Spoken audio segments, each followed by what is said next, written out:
there. I thought she got the ball. Yes, everybody, welcome back to the Irish Hotspur. This is your weekly Hotspur social show, joined by Johnny and Sam as per usual. Plenty of topics to discuss here. We're going to be recapping the Forest game. We're going to be talking about, once again, whether maybe Spurs deserve more from this game, but we've been saying that far too often this season. So do we need to look deeper? Are there some deeper issues behind the fact that Spurs and Ange Postecoglou have continued to say that we played outstanding, but we didn't end up getting the result that maybe they feel like that they deserved? We'll also as well be talking about a little moment between Maddison and Johnson that was caught on camera while they were warming up and we were 2-0 down. So it's just a classic case of that poor mentality that seems to reap through the squad. And the big one, the big kahuna, is going to be about Romero's controversial quotes, which I'm pretty sure were released just an hour after the result against Nottingham Forest. Very ill timing by the Argentinian press. And what do you make of them? And also the big question is, does Romero want to leave? And should Spurs sell him this summer? And then when we have more time for it, we're going to be asking Johnny about his experience at Eintracht Frankfurt and whether he thinks Ange Postecoglou can get us to a Europa League final, because we are one step closer to it, but we still have to get past Bodo Glimt. We did it a little bit late, but please, everybody as well, in case you are a member, do get into the community section. Give us your questions for after the show, because we do want to honor the support that you guys show us and, answer whatever questions you feel like we might have missed, or just touch on anything a little bit further that we might have discussed as well when there is time for it. But without further ado, we're going to get this started. Please smash the like button for us, everybody. Follow us over on the socials. Follow Johnny H at Twitter. Follow Sam's Twitter and all that good stuff, which I will be putting into the chat. But just sort of for the sakes of everyone's time here, I'm going to try to be efficient. And we're going to get straight into it. And we're going to talk about what was yet again another Spurs defeat at home, but also another game where there was division over whether Spurs deserve more from that game. Spurs only scored once, but it came in the 87th minute, despite having an XG of 2.14, while Forest scored twice with an XG of 0.48. Spurs had 4 big chances to Forest 1 big chance, and we had 22 shots to their 4. Johnny, I'm going to go to you on this one. Did Spurs deserve more from this game, or is this something we've been saying far too often this season? Coulda, woulda, shoulda, but didn't. It's the old adage, if my grandma had balls, she'd be my grandfather. Listen, we've heard it so often this season, and you can stick your head in the sand and just forget about the fact that we could have and really would have been 3-0 down if it wasn't for the fact that he had a very large armpit, because that's about all he was offside, was one armpit offside. Look, when you look at the way Nuno sets up, we knew, and every game that he's played this season, right, whilst everyone tries to play out from the back, he's probably flying solo. Maybe Newcastle are also in this boat, where he sits up really tight, fantastic defence in Milenkovic and Murillo, tight everywhere with Anderson and Yates and all the rest of them, and then fantastic on the counter-attack. And I was really worried about the counter-attacking pace of Anthony Elanga. I mean, that's what I was looking forward to, the race-off between the first and the second fastest players in the Premier League, Van de Ven and Elanga. But what it turned out to be was more the case of Chris Wood bullying our centre-backs as per usual. Unfortunately, Mickey Van de Ven, whilst a fantastic guy, really quick, his weakest part for a 6'4" guy is in the air. It's something he needs to improve on. And Romero isn't tall enough to be good in the air, as well as he should be. Danso, I thought, might have got the nod because he would have negated Chris Wood. For me, yes, we had chances. Were we the better team, do you think, or is that something that you've just heard far too often? In that first 20 minutes, there was only one team in it, and it wasn't us. We started to get back into the game.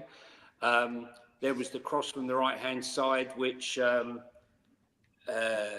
basically Richie should have buried, but Papasar came in and sort of distracted him. Then you had the Odeberg shot, which was brilliantly saved by Sells. And then probably the best chance of the half was the fell to Matthias Tell, where he blazed over the bar. But then in the second half, the shock of seeing both centre-backs going off was negated somewhat by the fact that they took off Elanga because they've got a FA Cup semi-final. They had one eye on the semi-final at Wembley on Saturday and took off their players, Morgan's Gibb White and Yates and Anderson. They all went off. And so they were quite happy for us to have the ball. Yeah. We deserved the goal. But I think they were quite comfortable. I've watched a lot of Forest games and seen. I've never seen us cross the ball so many times. I lost in the first half. I think there was 25 crosses in that first half, and I was thinking, well, you know, are we going to vary it up? Why not pull it back? Why not try something? Look, no one would complain if we got the draw, but it was too little, too late. You know the tactics. We know the tactics. And let's be honest, as I said, I believe that they allowed us back into it in that second half, purely from the point of view that they had one eye on the, like we've got one eye on the Europa League. They've got one eye on getting into the Champions League and another one bringing cup glory to the club for the first time in many years. So they were sort of a bit conflicted in that game. No, I mean, it was a very Forest display. You know, we've seen them do that to plenty of teams this season. And it was a similar story with us, you know, in terms of missing chances, but then not actually, in a way, getting what many Spurs fans and Ange Postecoglou felt like they deserved.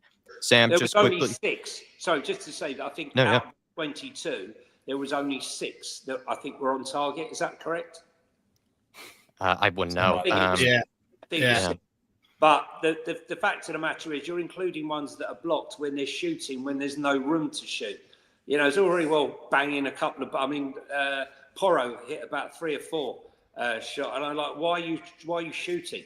You've got absolutely no hope. Anyway, sorry, go on, Sam. But no, 2 of those, I'd say, Johnny, should have been on target. One from Richarlison, you know, wide open header, and then the other from Batiste easily should have been on target. Yeah. Sam, I mean, I'm going to yank you with the stats here. You know, we had 4 big chances to their 1. We had an XG of 2.14 to their 0.48. Is Ange Postecoglou right by saying we played some outstanding stuff and we deserve more from this game? Or do you feel like, you know, this is something you've heard far too often and we have to look deeper in that? I disagree with Ange saying that we were outstanding. And he really doubled down on it. Like he kept saying it in the press conference. Because I think that anyone who watches Forest play and watches Nuno like manage, and I will just say anyone who says that they want to watch Nuno football back at the Lane and it was a mistake sacking him. I mean, you only have to look at the changes that he made around half time to see exactly. I mean, look, they got the win, so you know, respect for that. But I can't go through that again. I can't do it. But I think given how the game actually went, I do think that we deserved at least a draw from it.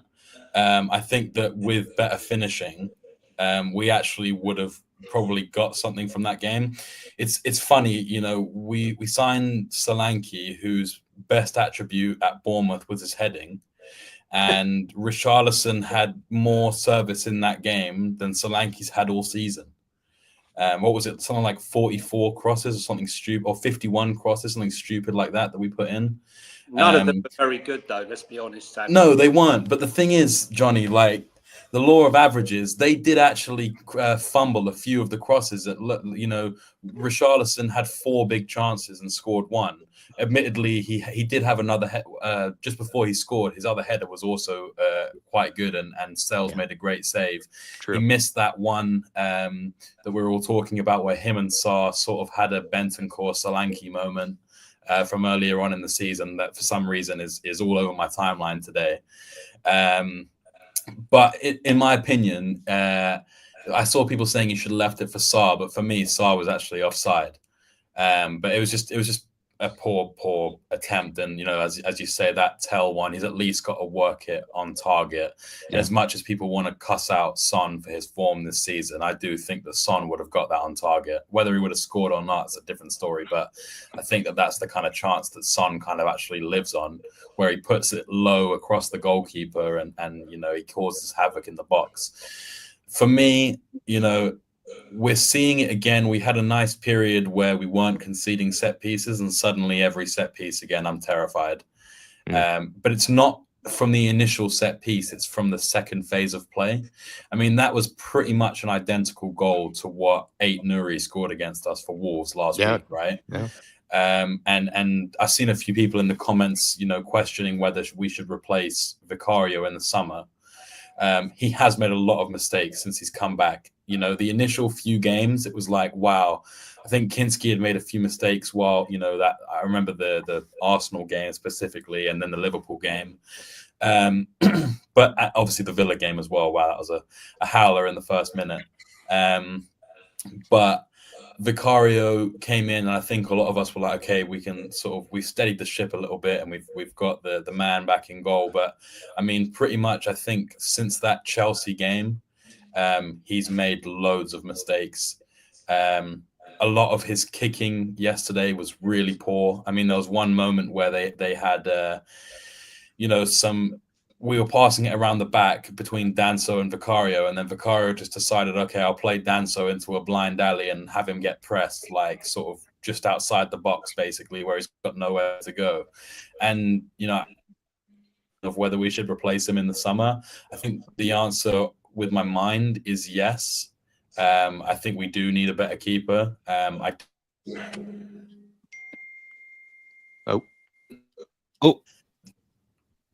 think Sam might be. Oh, he's back now. Sorry, you finish up your point on Vicario, Sam. I think we missed you there.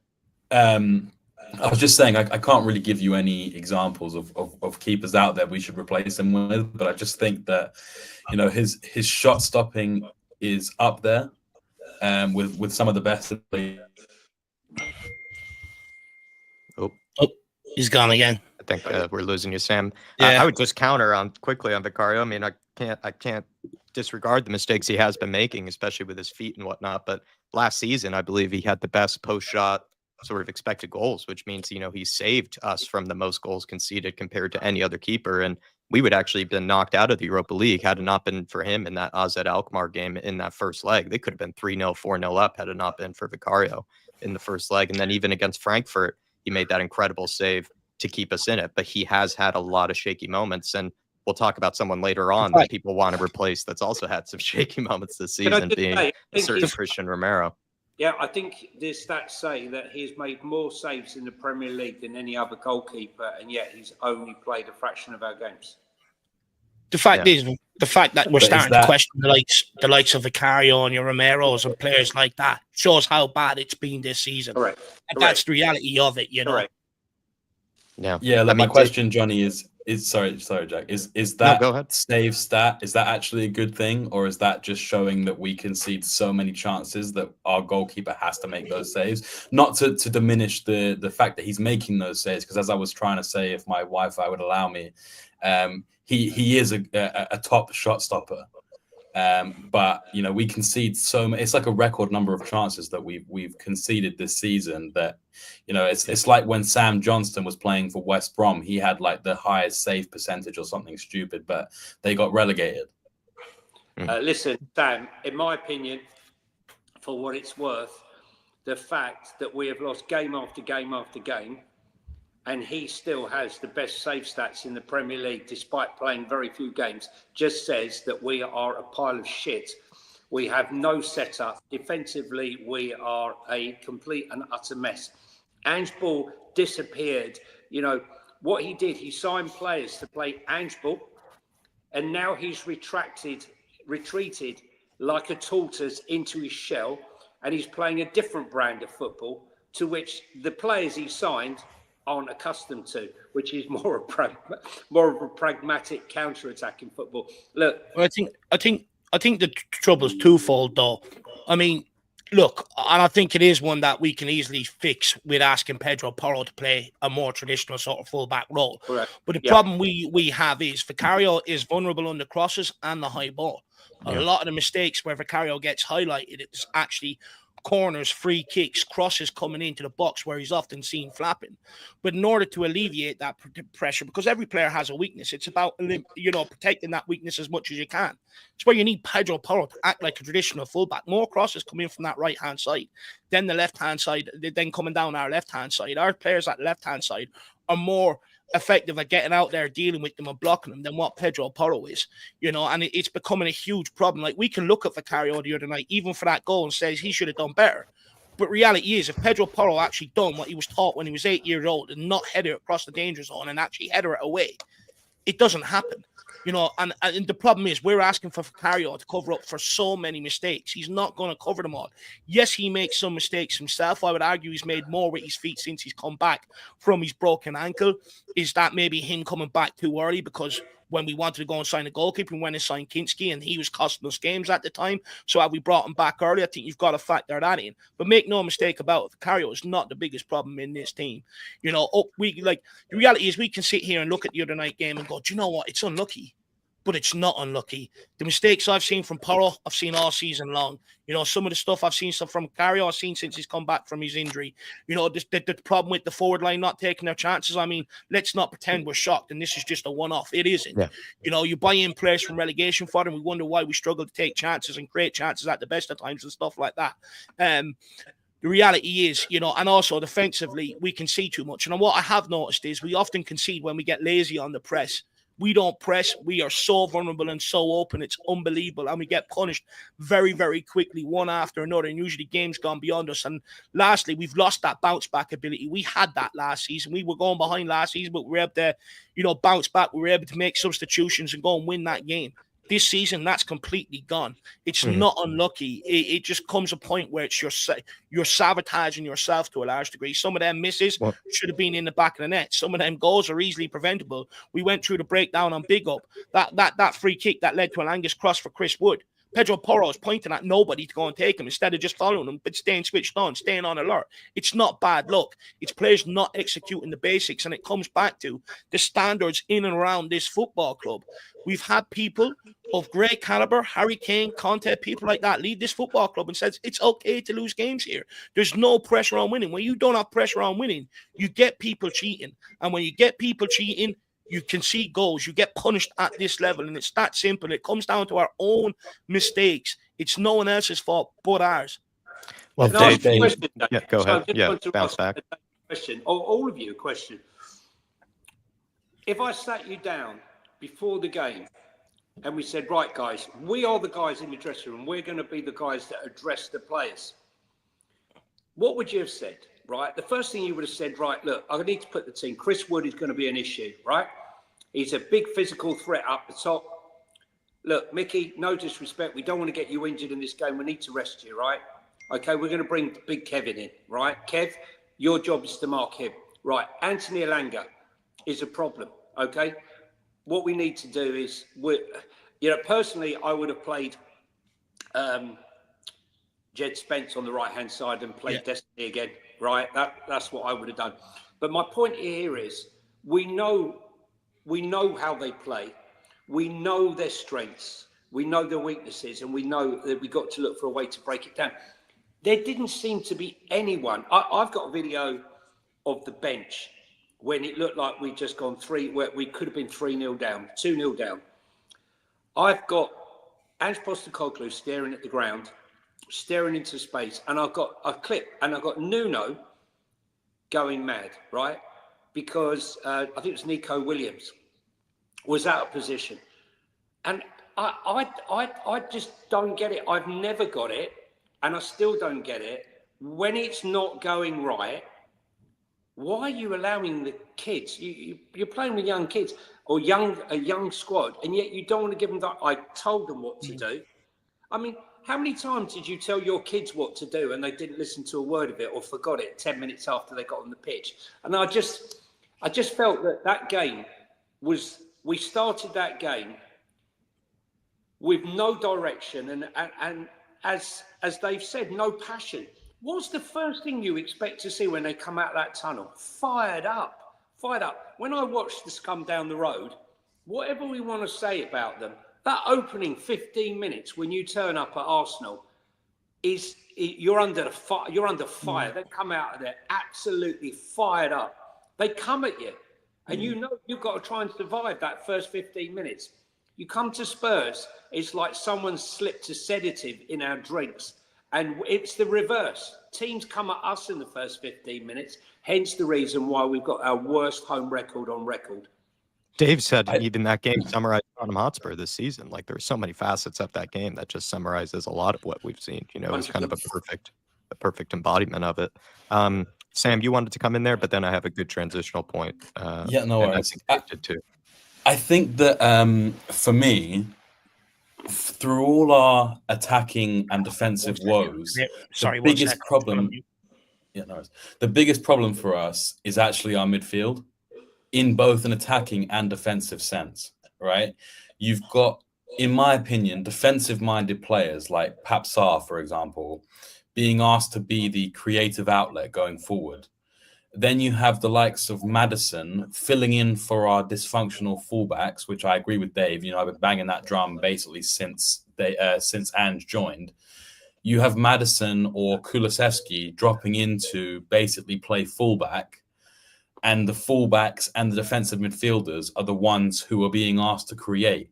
So it's no wonder that, one, we're so shit defensively because there's no cover, and two, we can't create anything. Because, I mean, look at last season. You're asking Emerson Royale playing left back to play as the left 10. And I think that, you know, it kind of goes back to the beginning of the season. After one season of Ange, I think every fan had the same thought, or at least most fans had the same thought. We are desperate for a destroyer number 6. And at the end of the summer, when we didn't sign one, I think most fans, or a lot of fans, would have said that's the biggest mistake that we made. But Ange doesn't believe in playing with a number 6. And so for me, the biggest criticism I can have for Ange is he doesn't know how to coach midfielders to play football. I think, you know, we can create good attacking plays. You know, we can be solid defensively at times. But I think that our biggest problem has been the midfield. And I look at all these games and, you know, yesterday in the game, there was points of the game where the referee was the only player in the midfield. Basically, we had not a single player standing around the referee. There was just the referee and then like 4 Forest players. And to me, it just makes no sense. And I see it every single week, week in, week out. Our players aren't there in the right positions to actually offer anything in attack or defense. Dave spoke about the bounce back ability that Spurs have lacked this season but had last season. And I do wonder, you know, if that does have to do with the fact that, you know, the forwards that we do have in this team just don't seem to be able to put away the chances. Richarlison missing big chances. We've seen Solanke being criticized for missing chances or not being in the right place at the right time. Is it just safe to say that Spurs have just not properly fixed, you know, the attack-sized hole of, you know, a fading Sonny and a Harry Kane this season? Is this really the reason why Spurs have lost so many games? Because we did have chances. We did have opportunities to get back into it. But it did require somebody to have the composure and just the, you know, the clinical ability to put away some of those opportunities. I mean, Dave, would you say that that's a big reason why Spurs don't bounce back, apart from the defensive issues which have been addressed? Look, I think it's a huge reason. You know, I look at it this season compared to last season. I think the big difference is we still had a decent Sonny last season. This season, he's completely dropped off the radar altogether. And I think that's what you're seeing, you know, the large effects in games. You know, we're losing. We had one of the world's deadliest forward lines, and we've absolutely decimated it. And we've replaced it with players that wouldn't look out of place in a relegation scrap. Barely any of them would get into any top 6 club, you know, that we're trying to chase down. And there lies your problem. You know, I tried to highlight in the summer, you bring in Odegaard. I think he's a talented player. But you know, that inconsistency was always going to be there this season. You know, you sell Harry Kane for 100 million and you bring in Solanke, you know, for 65 million, Richarlison for another 60 million. There's 125 million, you know, to replace one of the best strikers in the world. You know, out on the left-hand side, you know, you're loaning in Tell. You know, Brennan Johnson was another waste of money. You know, Maddison coming in, who got relegated, you saved him and give him another opportunity in the Premier League. You think he comes back and looks to grab that at all opportunities? He hasn't. He's just happy to be here rather than actually have motivation.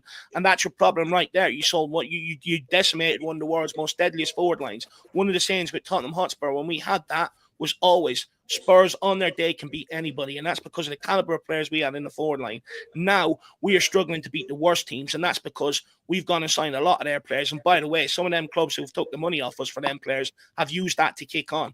We sold Harry Kane. We never used that money to kick on, just like with Gareth Bale. When we get that big money, what we try and do is we try and make it solve every issue within the squad. And usually that's 8 or 9 positions, right? Let's be honest. Every summer it's usually 8 or 9 positions, which then means when you're making that 100 million spread, the caliber of players you're bringing in are lower, and 9 times out of 10, you're going to go more towards youth recruitment with that if you're trying to make that money spread, rather than actually grab that money and spread it and bring in 2 quality players to make a massive difference. That's what Liverpool done. When they sold Coutinho, they used that money to buy Virgil van Dijk and Alisson, stable up their back line, stabilize that back line. They went on and won everything in world football there is to win in club honours.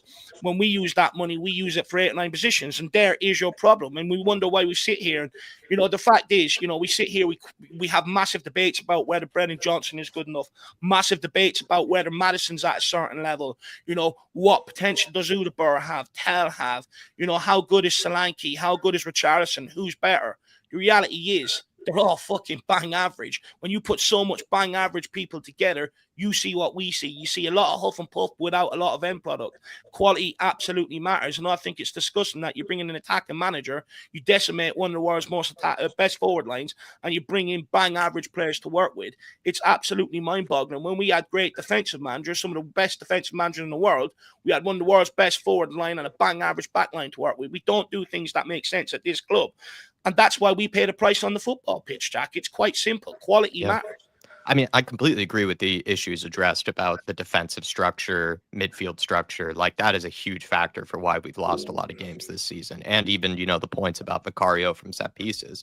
But you do feel like Spurs would probably have more points on the board, or at least not be freaking 17th, if it weren't also for the fact that we don't seem to put away any chances when we do try to get back into the game. When we do try to mount a comeback, we're just spurning chance after chance after chance. And so we kind of are left hopeless, where we don't really know how to keep goals out. But we are okay enough to create opportunities to get back into the game, but we don't seem to have the forwards to put away those chances to get back into the game. How often do we retain the ball up front? We don't. We rely on moments in games. You get a better forward line, you keep that ball up in their half a lot longer. You retain possession, you retain pressure on them. That way you don't ask as much of your defense. If we want to play an attacking brand of football, that's what you need to do. If you want to play a more defensive brand of football, I understand it, but I would even argue going a bit more pragmatic with this team. The reason why people go, they've scored the same amount of goals as Arsenal. Okay, Arsenal's biggest problem with not winning the Premier League is they don't score enough goals to win it. They couldn't outscore Man City to go on with you to win the title, and they couldn't outscore Liverpool this year. Yes, they've defensively solidified, but they don't score enough goals to be able to go and win enough games to win the Premier League title over a 38-game basis. Yeah. The reality is, even if we go a bit more, the reason why we've got that amount of goals is because we play gung-ho football, as people like to call it. If you go more pragmatic, you're not going to score as much goals. And if we're not winning games playing gung-ho football and not scoring enough goals to win playing gung-ho football, playing more pragmatic with this forward line is only going to lead you into similar problems next season. It has to be addressed over the summer and sprinkled with a bit of stardust and a bit of quality, because if we don't, we are going to suffer the same problems next season. The reality is we're bang average in defence, we're bang average in midfield, and we're bang average up front. Yeah. You fix one, if you start on the back line, you might concede a few less, but you're still not going to score enough goals to win you games of football. At the end of the day, scoring goals, winning games is the hardest thing to do, and quality in the forward line matters. You look at our quality. We went and brought Brennan Johnson. They went and brought Alanga, Hudson-Odoi, Wood. Look where Forest are chasing now. We went and bought Dominic Solanke. Bournemouth went and bought Evan Nilsson and that, and look where they are now. Look where we are. We're no better than Everton. It's absolutely embarrassing, and we don't have a better forward line. We have around the same average forward line as Everton do. Simple as. Yeah, it feels like we're bang average in every area. Does anyone want to come in on that, or shall we move on to Maddison and Johnson? I'm not sure. I agree with that last bit of the point when you're listing like the players like Alanga and people like that. Like, these are people that weren't making it at top clubs. So these other clubs have had to take a punt on these players at a good price. Don't get me wrong. They've come true at top clubs. But you say that, Dave, but like United fans all were desperate to get rid of Alanga. Chris Wood couldn't make it at Newcastle when they were average.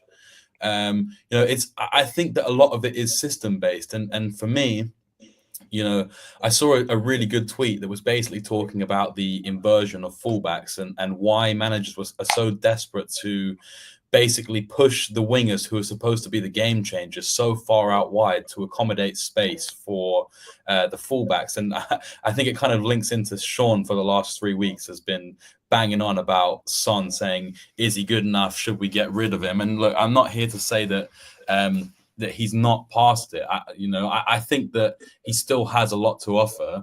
But when you're asking him, a player who's never really been an out-and-out touchline winger, he's always been, in my opinion, sort of like a wide forward, who lives on the back line and lives to cut in. When you're asking our wingers to basically stay out wide rather than actually do what wingers should do, and you're, as I say, accommodating the fullbacks who might be good players. Be able to go outside and inside. He shouldn't just be able to do one thing. That's a one. I agree with you, Dave, for sure. But the wingers we have can't do that, and that's my problem with. Which speaks of quality. Yeah, 100%. But that's also my problem with Ange. Like the players like at Forest, the players at Bournemouth, they're also going to have limitations, but their managers are playing within their strengths. And this is my point about the crosses yesterday. You know, we finally put crosses into the box, yet we haven't found Dom with a cross like once this season. And for me, it's just like, why can't we just play to the players' strengths, you know? And I think now we're seeing Ange having to backtrack a little bit and you know, play, I guess, a bit more pragmatic or change his system a little bit more away from what you'd say is a traditional Ange ball, whatever you think that is. And I'm hoping that, you know, with Dom in the team, we might actually play a bit more direct to him rather than having to basically have him just dropping really deep when he's not as good as Kane at doing it. Are we guilty of just overhyping Dom Solanke? The reality is he only hit them numbers once last season. Last season was the only time he's ever hit them numbers, and we're gassed up off it. Are we? Did we get sold a dummy? Let's just deal with the elephant in the room. I'm not saying dummy. I'm not here to you know, be on my knees for Solanke. I'm just saying. It sounds like it. No, it's not. I think you're looking past what I'm saying. I kept quiet on this. I would tell you something, right? Dom Solanke has scored one penalty goal, right, since January the 4th. Richie has hardly played a minute, right, and he scored 4 goals in not even 5 games, okay? So as shit as he is, and as shit as he played, he shouldn't have played 90 minutes. When you haven't played for months, you don't go and play 90 minutes. Every other player, he's managed. Oh, I've got to manage his minutes. He's been out for a long time. No, not Richie. Played 90 minutes and wonder why you break down again or why you have an injury. He missed 2 gilt-edged headers, but the header he scored was absolute rasper. It was a beautiful header, right?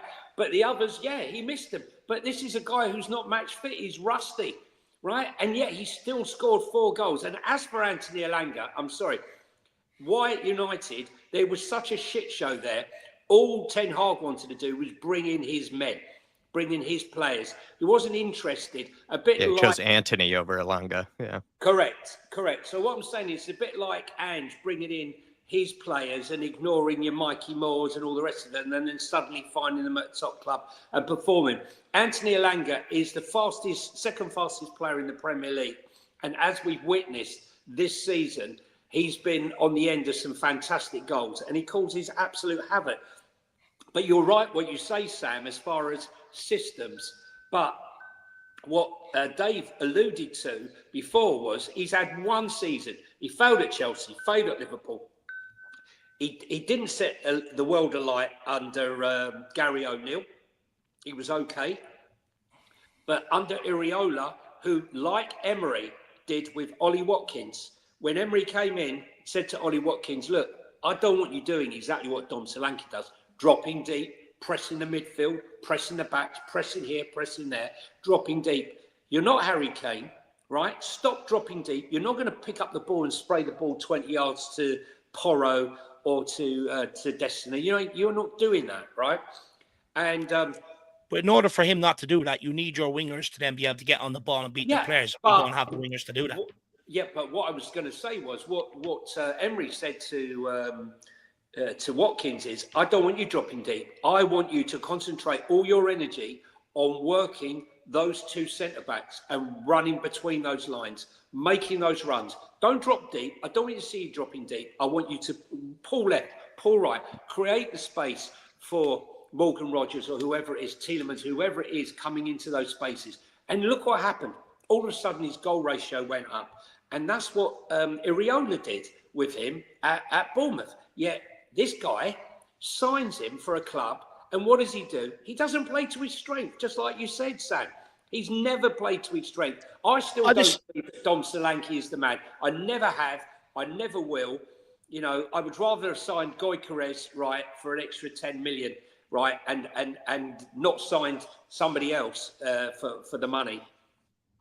Look, I disagree that we're not playing to his strength. At the end of the day, when he's making the step up to Tottenham Hotspur, it's up to him to show he's good enough, not us to weaken our or lower our standards to suit him, right? That's not the way it should be. Let's get that straight, first of all. It's up to him to come in and prove that he does have all these different assets to prove that he's good enough. That was the step up that he needed, that he was willing to take, and that was the thing that he had to prove. That comes with the step up. That's natural. The reality is, with Richarlison, and look, I get he's been injured, and I'm not saying he should stay off the back of this, but under 28 starts under Ange Postecoglou, he's got 22 goals and assists to his name, which shows, you know, with Richarlison, okay, you know, he's not great with the ball at his feet and stuff like that, but the reality is, I take the argument, he's probably better at sniffing out chances and opportunities in the box. I looked the other night.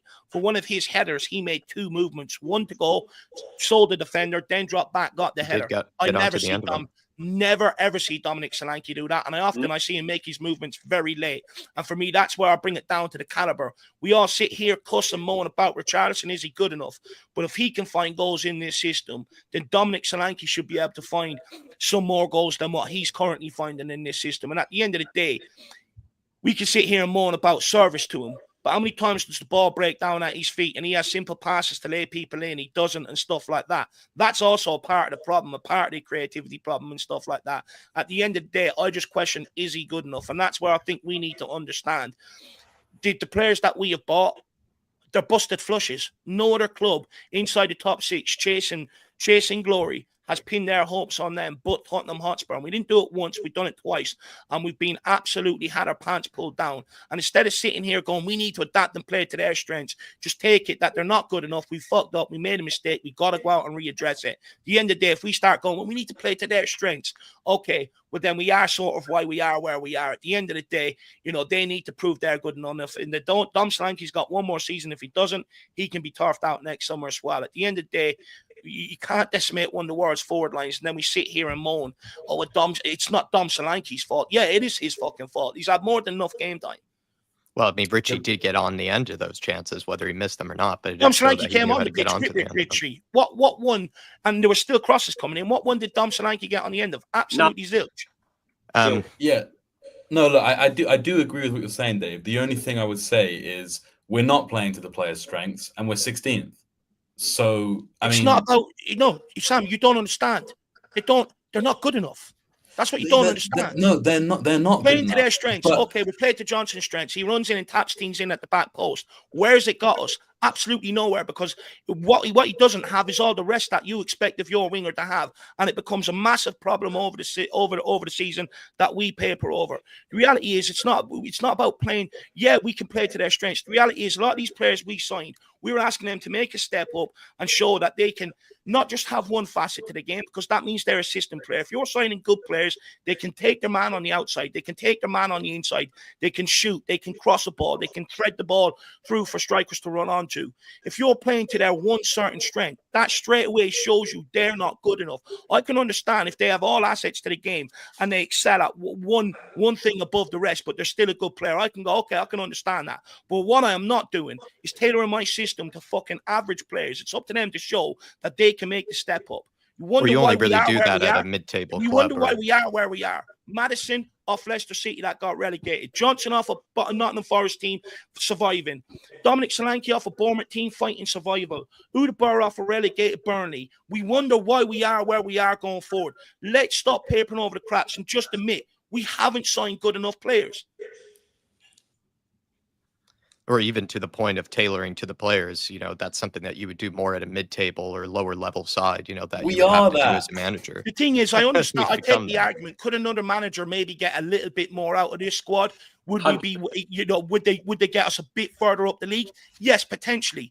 But to what level? To our ambition? And that's where I say the problem can be twofold. It can be the manager maybe not good enough, but you also can't just sit there and go, oh, the players are good enough. Conte told us and warned us about doing this. Well, Eddie seems to be coming in on this, and then we do have some time, hopefully, for Romero before I know Johnny, needs to be let off. And then, of course, we'll get to Sam on maybe the Maddison and Johnson thing a bit after that. Eddie wants to come in here. Maybe Sam or Johnny can respond, as well as Dave, saying the players should not be setting how we play. We should be doing whatever we can to play to the strength of the managers. And he's saying to say we aren't playing to their strengths, then they shouldn't be at the club playing for this manager. We are letting the recruitment team get away with murder here by blaming everything on Ange in the system. It's absolutely mad. Right. So first of all, sorry, what's the guy's name? Eddie, listen, Eddie, nothing happens at the club, right? There's meetings, okay, with Lang and him and the recruitment team. And they sit down, he tells them the position. He tells them the type of player he's looking for. They tell them the players that they can get hold of. And Ange says, I want that one, right? And to say that he didn't want Solanke is nonsense. To say he didn't want Johnson, nonsense. To say he didn't want Tell, nonsense. To say he didn't want a whole host of players, when you've heard he made the call to Radu.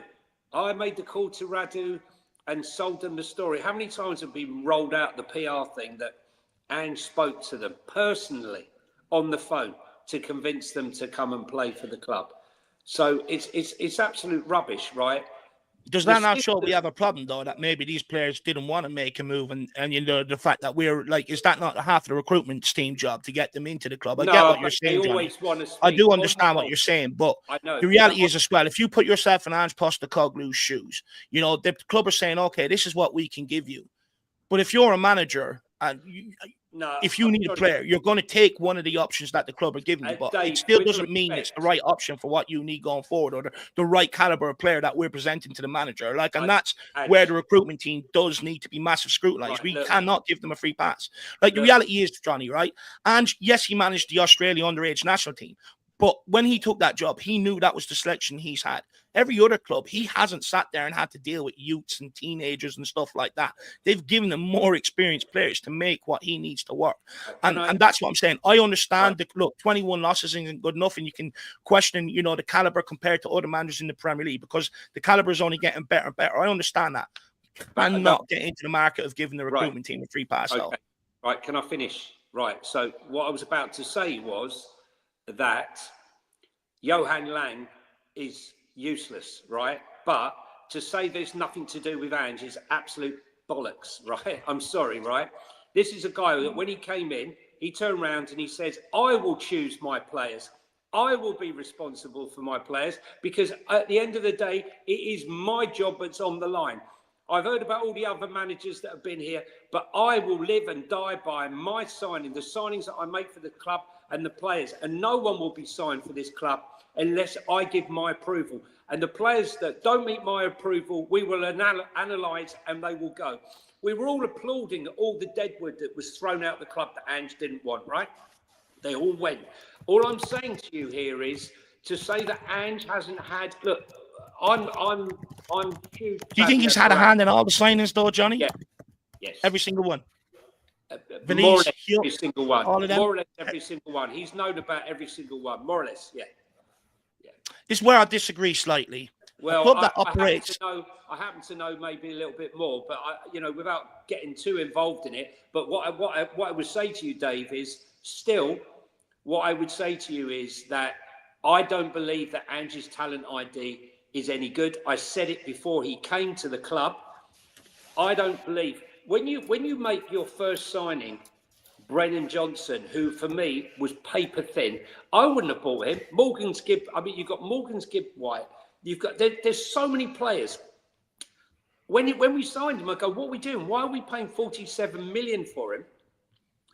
When he's agreed to go to Brentford for 35 million, but he didn't want to go. Because why? Because Levy wanted to appease Ange. Therefore, he paid 47 million, 12 million over. Brian Mbeumo, 18 months ago, 2 seasons ago, would not have cost that amount of money, right? Because he's shooting and it wasn't as accurate as it is now. He's gone on to another level over the last 18 months, 2 years. But my point here is that, you know, this guy's talent idea, I don't think he is good enough. I just don't. I really don't. And, you know, I understand what you're saying, right? But why are you signing a player? You're signing the players and you're not even playing to these players' strength. You're not playing to their players' positional strength. You're not playing. Nothing makes any sense to me at all. I've watched football a long time, like a lot of people here, but this guy has baffled me. He talks and talks and talks, but he delivers something else. He's all about the philosophy, right? The philosophy. I don't see the philosophy on the pitch, mate. You've got to talk the talk and walk the walk, right? When you look at Mourinho and Conte, they talk, but they fucking deliver. Mate, I'm not interested in what you did in Australia. I'm not interested in what you did at Japan. I'm not interested in what you did at Celtic, right? This is the big boys league, right? And when Gary O'Neill went on Monday Night Soccer and turned around and showed the blueprint, this is how I beat Spurs. This is how you beat Spurs, right? And everyone used that blueprint from that moment on for the rest of the season. I think we lost 7 more games in 2024 from the January to the end of the season. And it carried on this season. He's been found out and he doesn't have another option. So this is why we're now watching Ange Ball without the Ange Ball. It's just, he's gone back to a pragmatic style of football with a squad of players that he's assembled, that he's chosen to play progressive football. And it don't work. I disagree. You look at Archie Gray. The club were chasing him before he even signed on at Leeds, first of all. Bergvall, Johan Lang came out and done multiple interviews saying it was his signing. Van de Ven, when we signed him in the first summer, Gabonini came out multiple times and laid claim to that signing in interviews, which them alone. Maddison, we chased how long before Postecoglou arrived at this football club? Were we interested? The reason why we got him in when Postecoglou arrived is because they got relegated and we seized on the opportunity. That's why we signed him. So that there shows me that the manager isn't picking every single player that walks in this door. And we know that because other managers at the club have complained about before. Jose Mourinho, we got in Joe Rodon. He wanted that Korean guy. He was on the phone to Bergvall, Dave. Conte, the bought in space. Look. Dave. Johan Lang came out and done an interview saying, you know, he's widely praised for getting that deal over the line, stealing him from under Barcelona's nose. He spoke to Bergvall once he was in the building, yeah. But that was all Johan Lang. That's the thing. A lot of these players, like Valise, that's not a Postecoglou signing. Yuck, that's not a Postecoglou signing. So I think the reality is, the truth is probably somewhere in the middle between what both of us were saying, where I think you might have handpicked some of the signings, but on evidence and where other people have come out and done interviews inside the club and put their names to signings, it tells me that the manager ain't signing every single player. Look, he's not signing under 19s because the fucking idiot doesn't even go down to watch the fucking youth players, right? I'd go down to the youth academy games. I've never seen the guy there, right? Ever. I've seen Jermaine Defoe. I've seen the trainers there. I've seen Pochettino there. I've seen managers there. I've never seen that guy there because I don't believe, Dave, deep down that this guy believes in the academy and the youth. He believes in this is why I don't understand why we've gone down some of the recruitment we did, especially last summer and that, you know, with some of the recruitment and this January with some of the youngsters we signed in, because he's not known for it.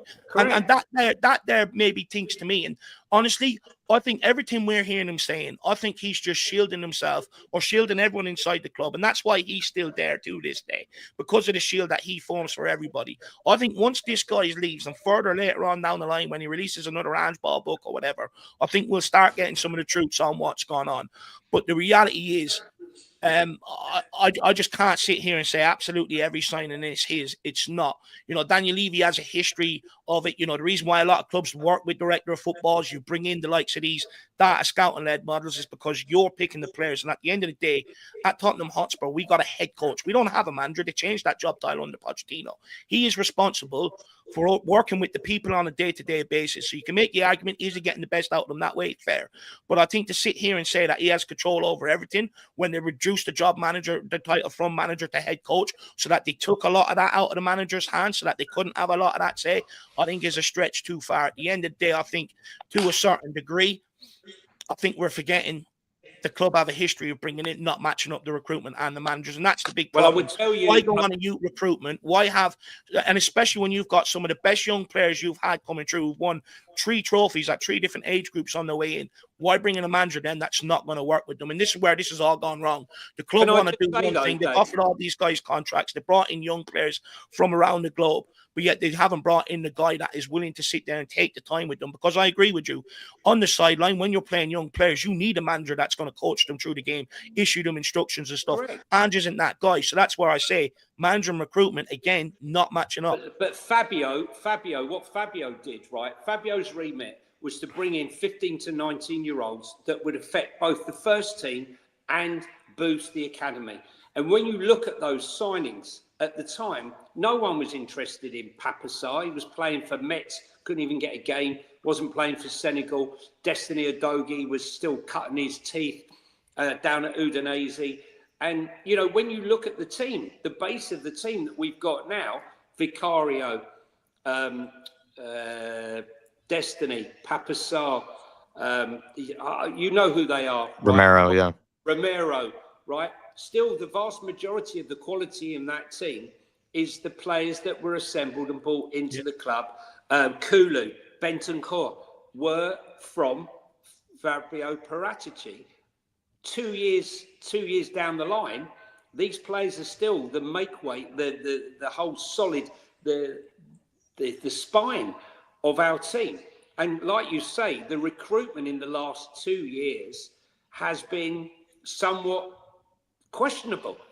When you think about how much has been spent, Dave, and how much has it impacted our squad, all I've seen is we've gone backwards. Do you know what, Johnny? I was actually thinking about this last night, and I was just thinking, when the whole Romero thing came out, and I was just thinking in general, since Pochettino, what players have actually come to the club, kicked on and really improved massively?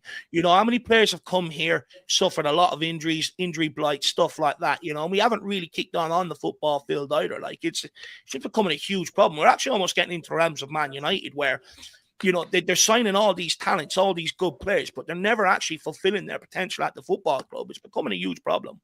At least we've got players now, for the first time since Hitchin left, that are worth money. That we're going to get money for. We can make profit on Kulu. We can make profit on Sarr. We can make profit on Destiny. Most of those players, we can actually get a return for the first time ever. Not 0 on Dembele, 0 on Sessegnon, 0 on Jack Clark, more or less. And Lo Celso, we almost gave away. And all the other players, it was a miracle. Whoever got, I got to be honest with you, whoever got 20 million for Oliver Skipp, who can't even get a game now for Leicester, should be awarded a certificate and maybe even a statue. Just quickly, I'd love to know what your actual footballing opinion is on this situation. So if you actually have one of them, that'd be great. If not, then there's no point of even commenting. Because as you can see, everyone else seems to be putting in their football opinion, bar you. So I think maybe you're the mongrel here. But anyway, let's keep moving, Jack. Yeah, we did have a question I know Sam wants to come in on, which is Maddison and Johnson. When we were 2-0 down, were caught laughing on camera.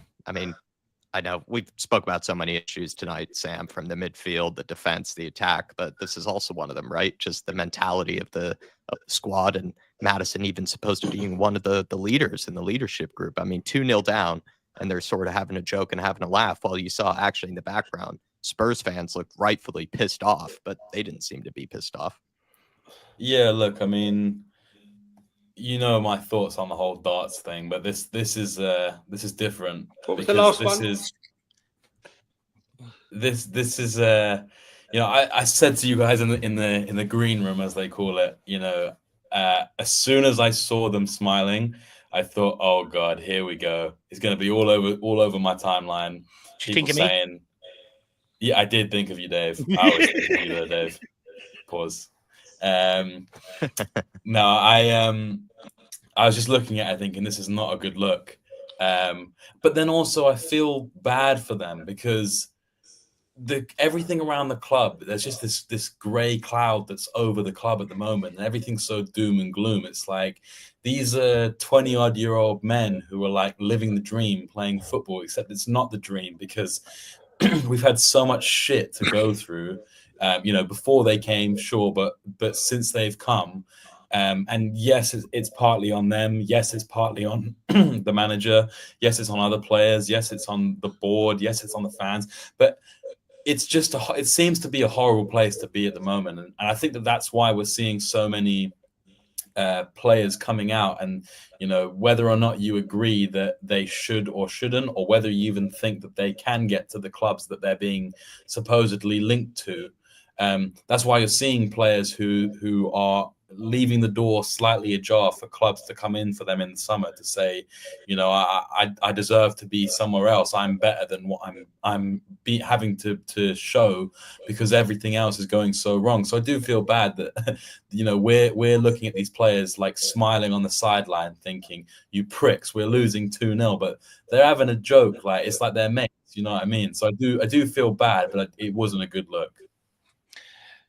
I get called crazy for pointing out the likes of the darts, bringing pillows on the, private airplanes and stuff like that. But, I mean, they're the people that are actually on the pitch that are actually responsible for what we actually find ourselves in. Yeah, they can blame the manager and blame coaching staff, blame the fans, which they have done at times this season, actually.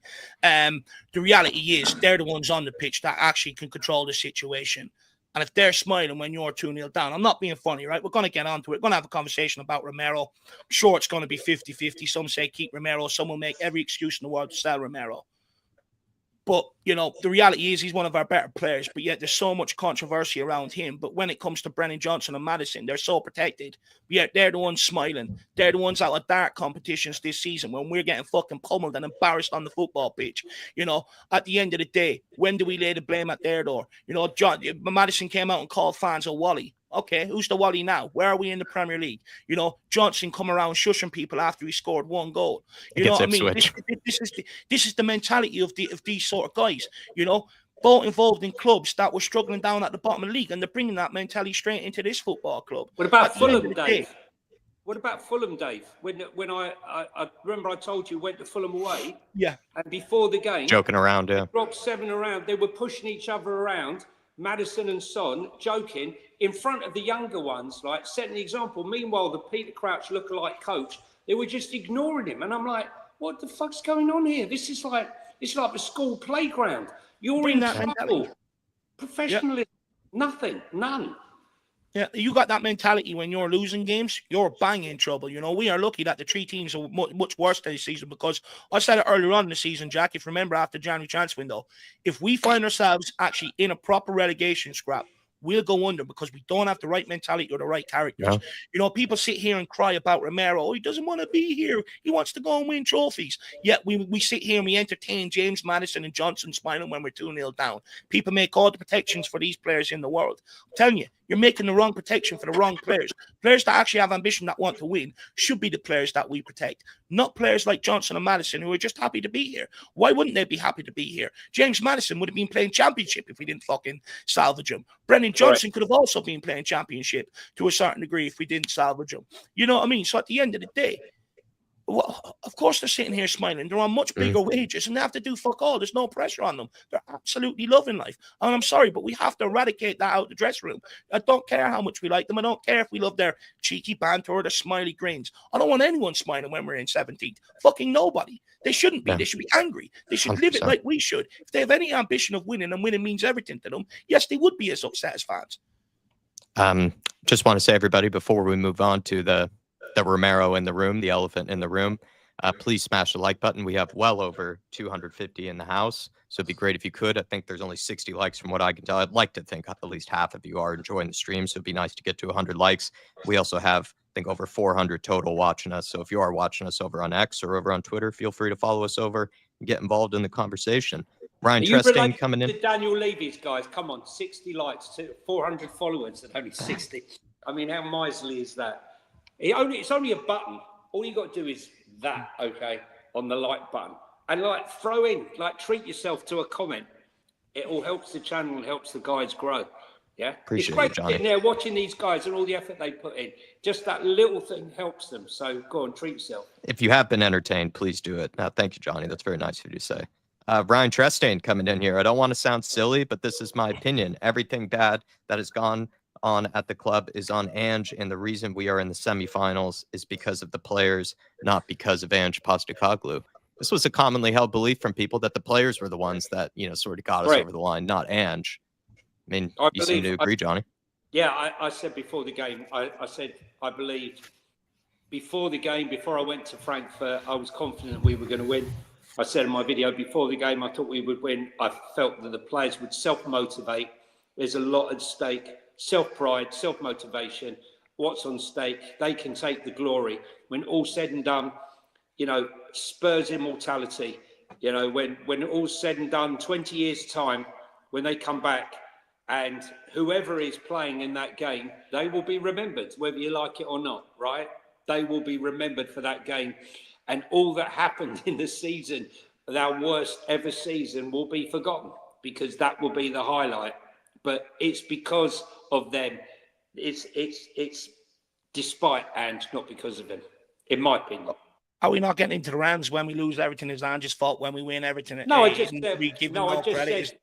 No, all I'm saying, Dave, I'm not saying that, because what I'm saying is that I believed that for selfish reasons, these players wrongly have switched off in the league and have turned up because there's glory to be had in this competition. And that's I agree they've switched off. It's all wrong. It's wrong. I agree they've switched off in the league, but I think a little bit differently. I think, you look at a lot of the errors that have been made on the football pitch this season from players and stuff like that, the mismanagement in recruitment, everything else. I think he shielded absolutely everybody. And when you look at them all straight away, the bench running to Ange, the first team players running to Ange after winning, knowing the pressure was on them. I think it's hard to deny that, they actually might like this guy. They may not be executing his tactics, the best they can and all, but it could be a case that they actually like this guy. Vicario's come out in an interview. Van de Ven, Johnson, Maddison, Kulu, players like that have all come out and sort of said they like this guy. And at the end of the day, I get it. But when they're asked these questions, when they're asked these questions, they don't have to go as far as they are when they're answering these questions. And I just think when you look at the outpour of emotions, that sort of tells me everything, that I do think they are fond of each other, whether it's working or not. I do think they like each other, and I do think part of that was trying to get that over the line to keep Ange in his job. Because even earlier on in the season, if they really didn't like him, they would have threw him under the bus against Coventry, knowing they still had a long shot at Europa and stuff like that. Why didn't they do it then? They chose to help him save his job, and I think they've done did the same again against Frankfurt. Well, they ain't saving him now, are they? And let me tell you something.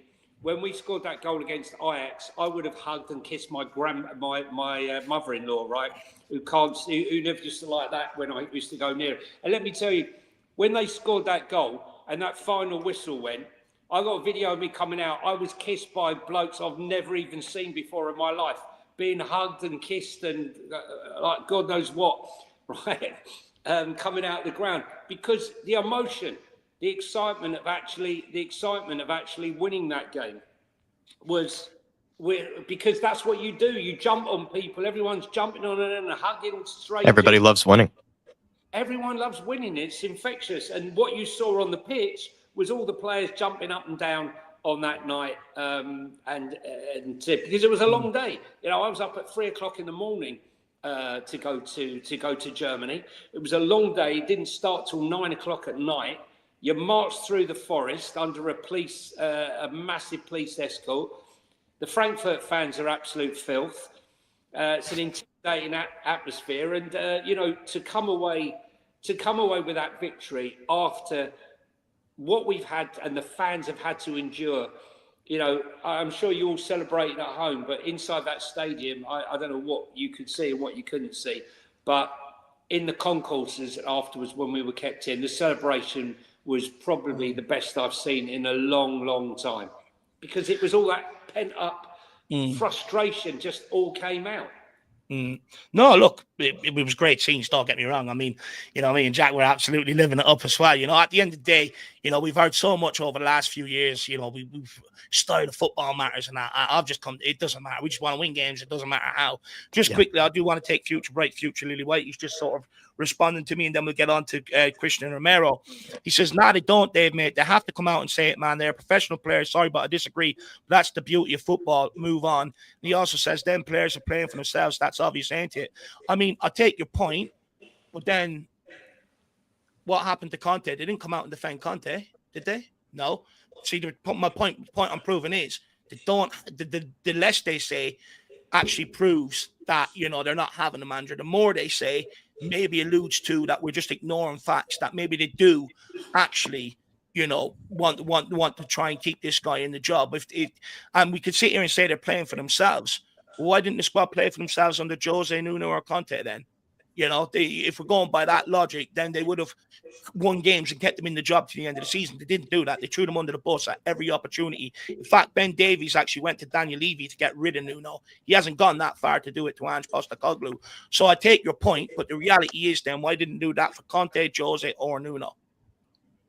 Guys, sorry. Yeah, Johnny. No, if you got to go, we can let you go. In extra time and overtime. I'm going to get shot. Guys, as always, thanks for having me on. Sam, Jack, Dave, pleasure as always. Johnny, been a pleasure as always. Make sure you do go to Bodo. Listen to us. I'll see you all guys next week, hopefully on the eve of our first leg win. Listen, all we know is Bodo Glyn don't have their captain, don't have their main striker, and they don't have one of their defenders. We can do this. Come on, you Spurs. Come on, you Spurs. I'll plug in your stuff while Johnny's gone as well. Everybody do follow him over on Twitter and on Instagram as well. You get plenty of good vids, like he was suggesting earlier, times when he's filming Ange with his head down or in his pockets, or also as well, the moment where he filmed the players before the Fulham game when we ended up getting spanked 2-0. It was kind of an omen for that game, what he caught on camera before the kickoff. But we are going to get into the Romero of the room, the elephant of the room. We're going to read some of the quotes here that came out from the Argentinian press. He had an interview with Gaston Adul, who I believe is a pretty well-known journalist, especially with the Argentinian players.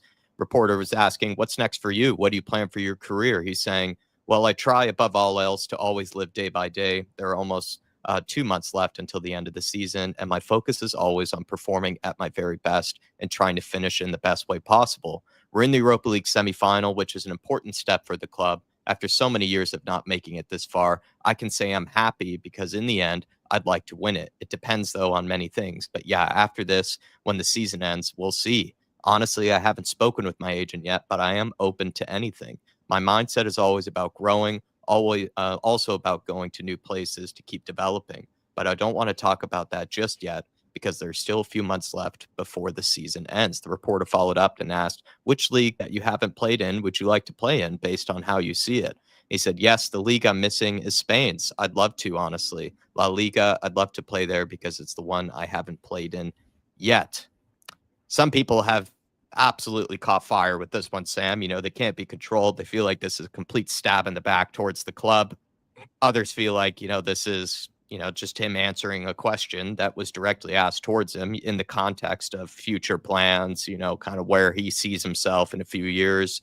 There's plenty of context that maybe went missing, I felt like, when these quotes were first released. I think this, snippet that's been released by Spurs Global here on X or on Twitter is probably the best way to summarize it, in terms of translation and everything. But Sam, what about you? Were you punching walls, calling for Cristian Romero's, name to be, sold immediately, or were you not really that bothered by these comments? What did you make of it? And what did you make of the outpour, of frustration from Spurs fans about it? I think I fall in the middle, right? I don't think that necessarily it's a huge problem what he said, because at the end of the day, like, all players are going to be out for themselves. Romero is not a Spurs fan. He didn't come through the club. He's not even from England.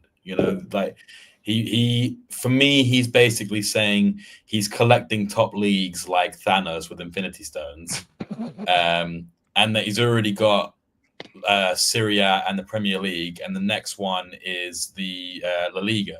You know, who knows if he ends up at Real Madrid or Atletico Madrid in 3 years, he might be saying, "I want to play in the Bundesliga, for example. I want to go to Bayern or something." My problem with it is the context of where the interview took place. It makes me feel in the like Tottenham Hotspur training ground. Yeah, it makes me feel like a bit of a cuck, and like the club is a bit of a cuck. Like, you've got your spouse, you know, in the house, talking about how she wants to sleep with other men. You take it that far? You don't think it's just, you know, being asked about life plans, future plans? In the original parts, he kind of says, like, I'm focused on now. I'll think about the future, like, when it comes. And I think that he should have continued saying that when they asked him about where he'd want to be. You know, I think the problem is that the original quotes that came out were stuff like, "I need to play in Spain," and I think that people are reading these quotes with the context of those original quotes in the background. And let's be honest, you know, a lot of it's been translated differently too. That's of course. Yeah. The media know exactly what they're doing with the 100%. And also, you have to bear in mind, it came out, as you say, about an hour after the game, and everyone's already furious about the performance that we've put in yet again. You know, the 18th loss of the season, the 8th home loss. So I think that this was just unnecessary fuel to an already, like, out of control fire in terms of emotion of the Spurs fans.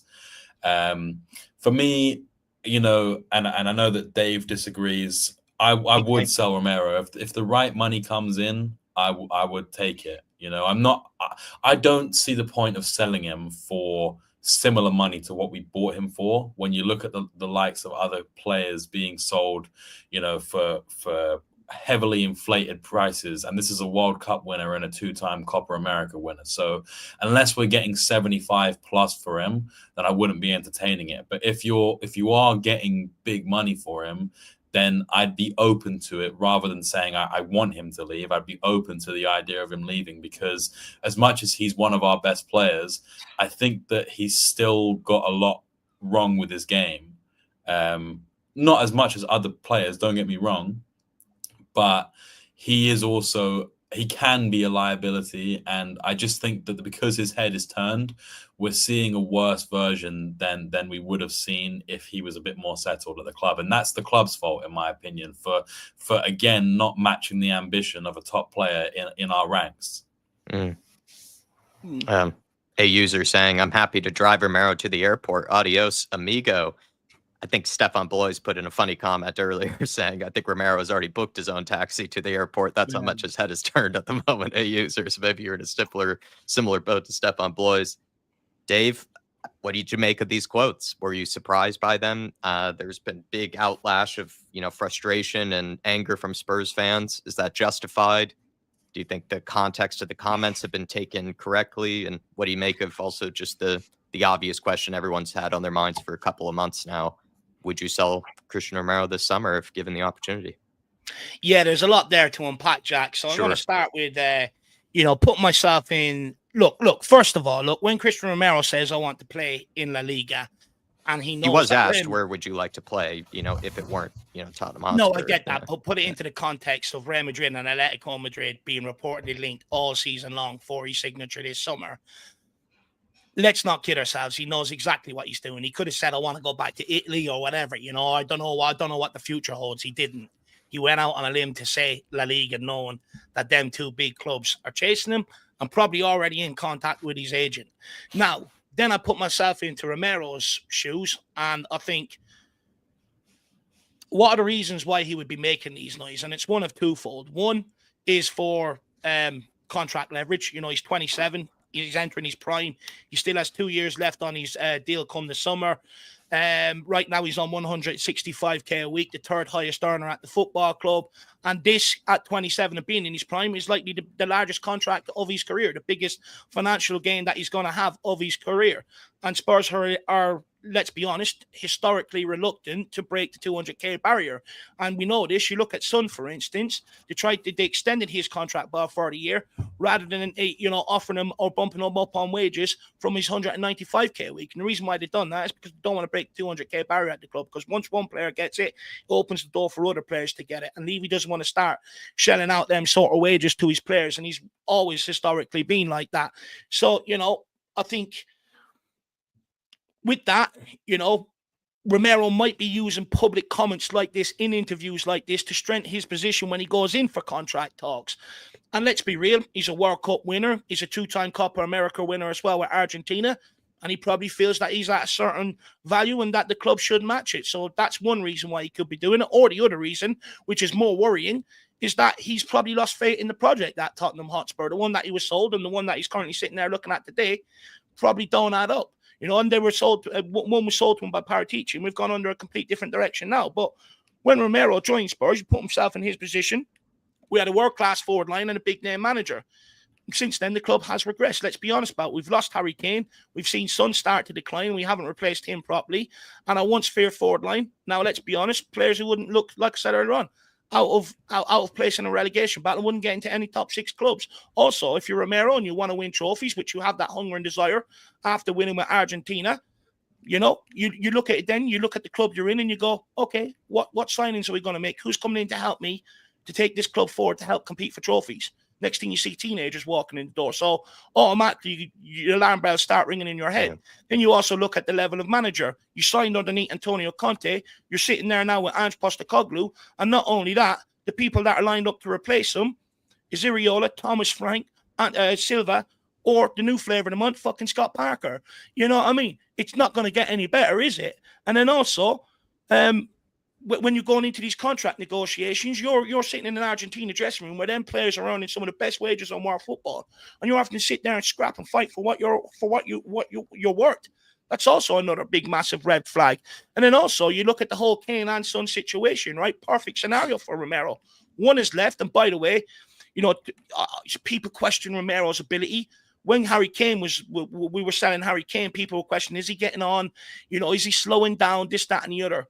Look what he's done out of Bayern Munich. He's breaking records left, right, and centre, So, and then you look at Son, for instance, who stayed at Tottenham, the situation's got worse. And the fact that he's off the boil this season, look at the disrespect that he's getting towards his name compared to the service that he's put to Tottenham Hotspur. And that's the thing. You stay, your loyalty from, when things go bad, no one sits there and remembers your loyalty. So if you're Romero, what part are you going to take? You're going to take Harry Kane's and continue and prosper in your career, or you're going to take Son's and go down with the ship. It's an easy decision if you're Cristian Romero. But honestly, then on to the fans, Jack. Look, just to round up that point, I think maybe the second one, maybe the ambition is there that maybe he does see the sinking ship and he wants to get out now. Maybe that is the case. But then on to the fans. I see, look, we get offended by this. We almost got offended. As soon as a player says they want to leave for a bigger club, he doesn't want to be here, get out of the football club and stuff like that. But let's be honest, it's not like Romero's ever disrespected the badge. He's not throwing any of the fans under the bus like other players have, who people sit here and defend, the likes of Johnson. They start calling him John Aldinho, Maddison and all them sort of players. All he's done is he wants to leave because he wants to win. I mean, how can we argue with that? We all sing that we want to win trophies. We all rant and rave that we want to win trophies. We dream of lifting silverware, and we demand ambition, and that's all Romero wants too. So I don't think that's something to be offended by. I actually think that's something to rally behind, to be honest with you. And then lastly, I think, then you go on to the ability sort of thing, because that's another question that gets brought up with Cristian Romero. Is he as good as we make out to be? Look, the reality is if Real Madrid and Atletico Madrid are chasing you, they don't chase average players. And especially in Atletico Madrid's case, they only go and try and get some of the best defenders in the world because that's their whole system. So for me, and they only go after elite players. So for me, that should put that debate to bed straight away. The same with Bayern Munich, Kane calling for Kane. Everyone's sitting there going, well, he's getting on in age, maybe slowing down and everything else. They're not coming calling if he's on the decline. Let's face it. So, that should put that debate to bed. And then for me, I think we're about to. I actually literally think we're about to make the same mistake we did when we sold Harry Kane, Jack. You know, I think when we sold Harry Kane, right? Yeah, I take it the fact that he had 1 year left on his contract. We were in a position where we had to sell. But the reality is, we had the warning signs 2 years before that when Man City came calling. The club known since then, right? We've got a couple of seasons to show ambition in the transfer market, in the managers, and on the football pitch to keep this guy here. They failed to do so, so he ended up walking away at the next opportunity. We still have 2 years left on Romero's contract. We don't have to sell this summer. We can let that run down to next summer if we want to and still grab a fee for Romero. But at the end of the day, I don't think we should be sitting here as fans demanding that, yeah, we sell him and take the money, because you're going to make the same mistake we did with Harry Kane. Look at our forward line now, and no one is enjoying watching Tottenham Hotspur. But even when we had Conte, Nuno, and Jose, people still got enjoyment out of them because of how good Kane and Son were up top. And look what we're watching now.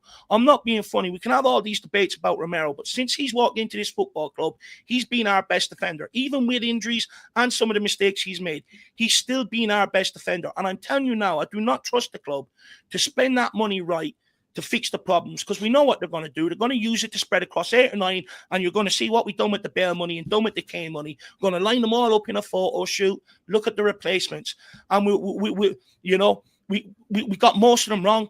We've done the same with Harry Kane. I think we're going to do the same with the Cristian Romero money. At the end of the day, it's not like we're selling him and we're going to replace him with quality. If we were going to do that, I could get on board with it maybe. But the fact is, I know we're not. I've evidence that we don't do it. And that's why I'm very hesitant. And that's why I think we're walking into the same mistake. We still have a year to try and prove to Romero this is the right football club going forward. We can't sit here and say we place demands on the club that we want to win trophies and then sit there when the thing comes around about selling our best players and automatically just crumble and go, do you know what, take them. If we want to win trophies, you've got to build around your best players, and that's the pressure we have to put on the football club. Stop getting so butthurt when players are leaving for ambition. It's not like he's leaving to go to a Fulham or a Fiorentina or someone like that, to take a sidestep. He's literally leaving because he will go and compete for La Liga titles, all the domestic cups, and the European Cup, season in, season out by going there. That's where we as fans want the football club to go. So why aren't we rallying behind these players and saying, putting the demands on the club to go back it? Honestly, I think we're that used to losing that as soon as this comes around, we're just so resigned to them walking away in the end anyway that we don't put up any fight whatsoever. But at the end of the day, by not putting up any fight as a fan base, you actually make it easier for the club just to go, thank you very much. Because that's what they want at the end of the day. He wants that money. He doesn't want to keep Romero here and invest in the squad and push it on to win trophies. He wants that money. That's what he wants. And we're just going to sit here and make it easy for him. I don't trust the club to properly replace Romero, and even, the Dragishins and the Danzos of the world. I do rate Danzo, but I don't think he's nearly good enough to replace someone like Cristian Romero. I do rate him that highly.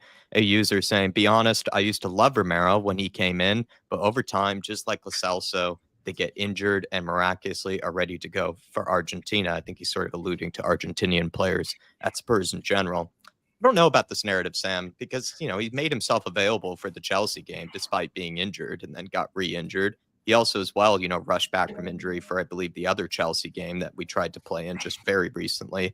And then also, over the Copa America, he ended up not really getting any rest whatsoever, any sort of vacation time, and went straight back into the season. So this narrative that somehow he always makes himself available for Argentina, but never for Spurs, I don't know if I buy into that as much as technically Lo Celso. Maybe that is a truer accusation, of that player in comparison. I mean, what do you make of that narrative that Romero seems to, sort of save his best self for Argentina, but not for Spurs? Do you buy into that? I don't know if I do. I think the only reason Romero has looked poor at all this season is because in general, this team has looked very poor, and it's hard to, be sort of a standout in that regard. I think he's had some good games this season, and I think he's also had some absolute shockers as well. The important one, though, was against Eintracht Frankfurt away from home, and I thought he was absolutely brilliant. Yeah, look, I mean, I don't really buy into the narrative of, he's never available for us and he's always available for them. But there are some stats that do kind of back that up, so I can understand why people think that. I think my problem with it is not necessarily that he's choosing them over us, but I think that he's so overeager to play for Argentina. And don't get me wrong, I have not got an issue with you loving representing your country, right? I think that as much as I sit here and I slag off the England team, if I was a professional footballer, I'd be the first one like begging to be in that team every time the international break came around. Mm-hmm. But for me, I think that he's reckless when he's been injured and chooses to go there. I mean, like, for example, was it the Villa game? He put in that stupid challenge and he broke his toe or something. And he ended up having to go off. And then we had another couple games where it was like he may be able to play. And he came on for a few minutes and did a half or whatever. And then he goes to Argentina. He travels halfway around the world. And rather than just rest, he plays half of one game and gets injured again and ends up not even playing the next game. So I think he's overeager to play for Argentina. But as I said, I don't think it's necessarily a huge problem. I think for me, the problem with Romero is he can put in games like the Frankfurt game where, he's almost unplayable. And, even the Arsenal game last year at home when we were 3-0 down, Romero took the game by the balls and basically said, like, have this, and he almost scored 2 really great goals. I think that for me, the problem with Romero is that he is still too inconsistent for how good we are. That's not necessarily a slight on him to say that, he needs to be amazing all the time and bring us through. But I think that his inconsistency tied in with how shit we are sometimes is painful to watch. And at the beginning of the season before his injury, he was not in great form. And now that it looks like he sees the exit door, I think that, some games he's really good and some games he throws in mistakes. It's not that he's bad all the time during games. It's that he switches off for moments, like that Wolves mistake that he made. I mean, that was unforgivable.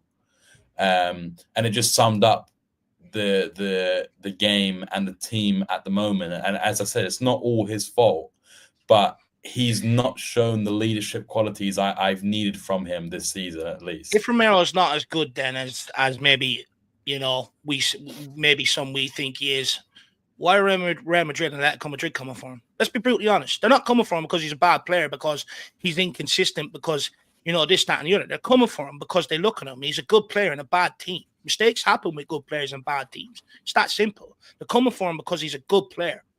He's one of the best. Look, I make the argument, I don't think footballers are anywhere near as good as footballers back in the day. But if you put him up against current centre-backs in world football, he's up there in the top 10, top 20. That's why Real Madrid and Atletico Madrid are coming for him. We can sit here and say he's been inconsistent, he's made mistakes, he's not good at this, he's not good at that. The reality is Real Madrid and Atletico Madrid disagree with you. And at the end of the day, they get far more right than what they get wrong. No, look, I agree with you. And I think the most important thing you said there is the quality of footballers is so low in comparison to the previous eras that we've been lucky enough to experience, or some of us like myself not lucky enough to experience the heydays, as they say, of the Premier League that we discussed. I think it was a couple of weeks ago. We were saying, every team had like 3 or 4 real top class players, even the so-called bad teams. And I think that the fact that Real Madrid are in for Romero, or if they are in for Romero, I'm not saying he's not a good player, and I do agree he's probably up there in the top 10 centre backs in the Premier League and maybe the top 20 in the world. But look, we can sit here and say about the mistakes. Stefan's going on about it there as well. Okay, he goes, Romero goes. Who's next in? Okay, Danzo. People are taking Danzo off a half a season. Put him in his team for a stretch of games, week in, week out. You might not get the same player that we are seeing currently dipped out. We sit here and talk about inconsistencies. How fucking bad was Radu Dragic? The reality is what's coming up behind them is not better. And that's why you don't sell your best players until you've bought in players that are exactly better than what they have. The reality is they've all had chances to break up the Romero-Van de Ven partnership when they've been out injured. And they've been out injured a lot. but they haven't. Anytime they come back, they're picked. And the next manager will also do the same. So we can sit here and moan about it all. But the same breath, people were sitting there when Raddy was having his run, telling me I'm being harsh. He's a lot better than what I say. He was fucking far much more useless than Romero. Yeah, but and we've seen that since these guys have stepped in. So we can sit here and moan about all we want. The reality is what we've got underneath them isn't better than what we've got. So if we want to go and compete, you keep your best players and you add to that. You don't be selling you don't even entertain the notion of selling your best players. Because if we are we? Why do we sit here saying we want to win trophies? Because you're not going to do it. Doing what we're doing, selling our best players and using that money and not getting it right. We are not going to win trophies. So then why even have that ambition? What are we doing here? Here's my problem, though, Dave, is I agree with you about the criticism for what's behind him, but I have maintained that, for the likes of Dragusin, and even forget Dragusin for now, like the problem that these other players coming in have is that they haven't had any solidity around them. When Dragusin was in the Romero squad, has. No, but my point is, like, we're judging Romero mostly has played with his preferred back four that Ange has needed, right? But when we give these other players a chance, Dragusin was playing with, and this is not me going on some romantic Dragusin crusade. I'm just saying, when you have Dragusin, he's playing alongside Archie Gray, and I've maintained this throughout the season. As much as I really like Archie Gray, I think he's going to be a great player, he has not been good for us this season. And that's not a criticism to say he won't be good. Beside Archie Gray, and Danzo didn't make anywhere near as many mistakes. Romero's played beside Archie Gray. He hasn't made that mistakes. Van de Ven's played beside Archie Gray. Danzo's 26.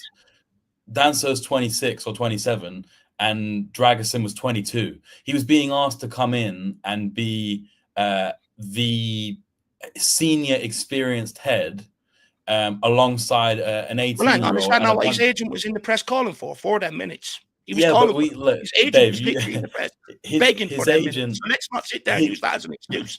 In fact, go knock on his door and ask him why.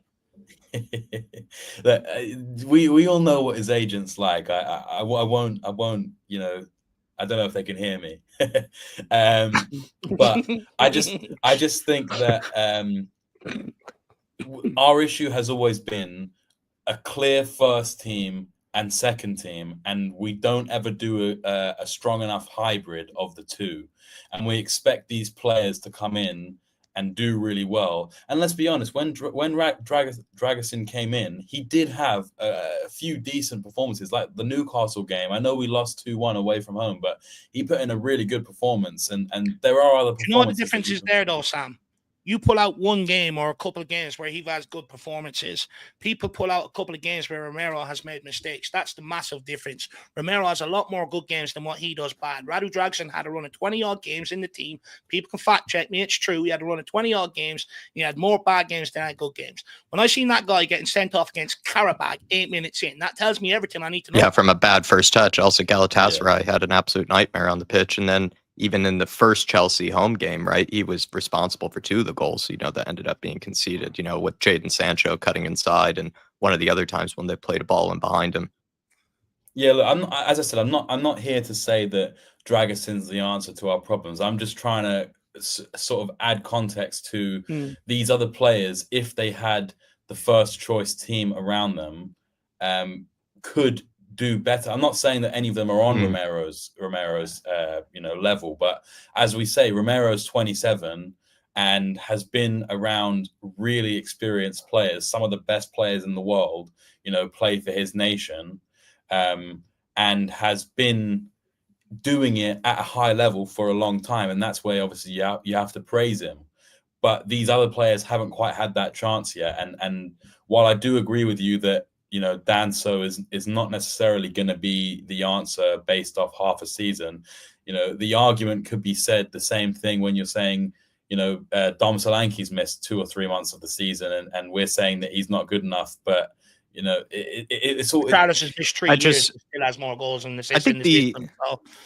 I do think a lot of players, though, that have, been given either an injury excuse, Romero should probably be able to also be given that. We saw Destiny Udogie had to be rushed back into the season. He's had a very mixed sort of bag of a season, arguably one maybe similar to Romero, where he's had some good games, but he's also had some very poor games. But that could be put down to the fact that he had to be rushed back into injury, has had sporadic injuries throughout the season. You look at some other players, from last season, James Maddison rushed back from injury, once he came back and just sort of couldn't ever get, back into his flow again, couldn't hit the ground running.